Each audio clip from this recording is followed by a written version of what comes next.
Right now, part of your mind is not in this room. It drifted off before you noticed it leaving. You call that harmless. It is not. Your wandering mind is running a process, and that process has a real cost.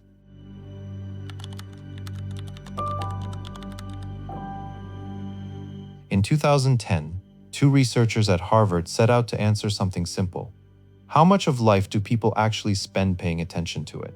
They built an app that pinged thousands of people at random moments and asked what they were doing and whether their mind was on the task in front of them. 2,250 people answered, across roughly 250,000 separate moments. The first result set the tone. People's minds were off task 47% of the time, almost half of waking life spent somewhere other than where the body actually was. It sounds like a statistic. It is closer to a verdict on how a life gets spent. The second result is what made this one of the most cited papers in modern psychology. When the mind wandered, people felt worse. Your first instinct is probably that this runs backward, that people feel bad, and the mind escapes as a symptom. It does not. The researchers checked the timing, and the wandering came first. The drop in mood followed it. A mind leaving the present was not a symptom of feeling bad, it was causing it, and the destination did not matter. People who drifted toward pleasant thoughts and warm memories were no happier than people grinding through a dull task. The act of leaving the moment carried the cost, wherever the mind went next.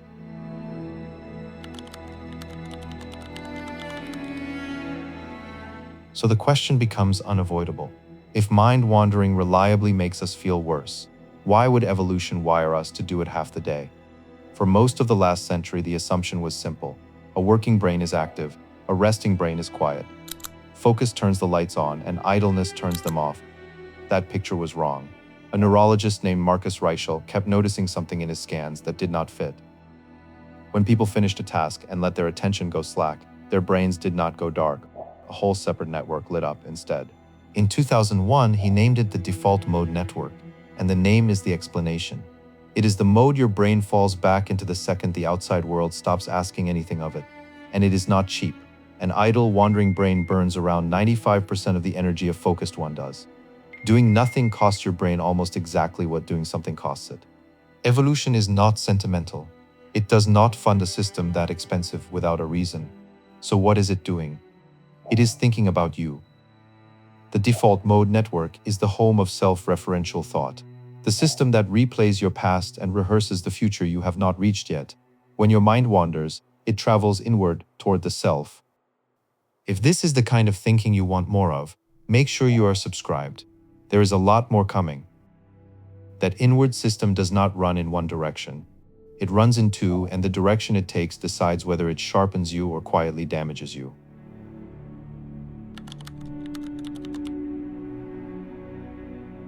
Point that network at a problem you cannot solve, and it refuses to put the problem down.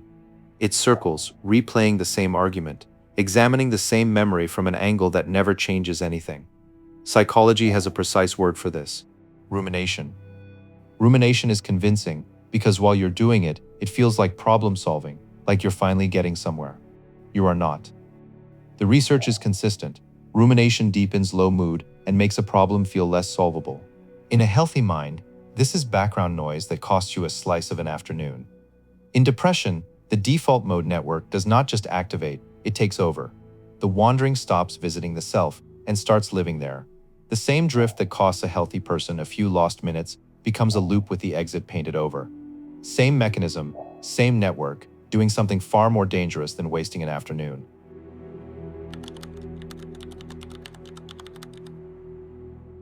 So the verdict writes itself. The default mode network is a design flaw, a bug evolution forgot to fix. That verdict is also wrong. The same network pointed somewhere else produces the opposite result. Your best ideas do not arrive at your desk. They arrive in the shower, on a walk, driving a route so familiar you stop seeing it, the moment you stop chasing the answer. Researchers call this incubation. You step away from a problem, and a solution appears while your attention is somewhere else. A study in 2012 tested this directly. People worked on a creativity task, took a break, then returned to it. During the break, some did something demanding, and some did something easy enough to let the mind wander. The wanderers came back and scored higher. Step away, let the mind loose, return sharper. a clean and satisfying result. The headline was irresistible. Daydreaming makes you more creative. That version spread for years. Then other labs tried to repeat the study, and the effect did not hold up reliably. Newer work suggested it is fragile, leaning heavily on the kind of problem and the conditions of the break. The clean story, wander freely and unlock genius, does not survive contact with the evidence. Sometimes a wandering mind incubates an idea. Often it just drifts and returns with nothing.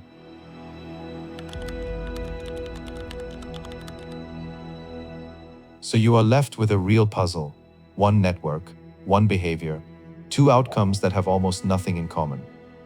What decides which one you get is not whether your mind wanders. That is barely optional. It is how you wander and whether any part of you knows it is happening. Rumination is wandering you have lost control of. The mind stuck circling a problem without noticing the cage. Productive drift looks different. It stays loose. It is allowed to leave the problem completely, and a thin thread of awareness keeps tracking that the mind has wandered. Psychologists call that thread meta-awareness. The mind knowing what the mind is doing. It sounds like a small thing. It is the entire difference. The danger was never the wandering.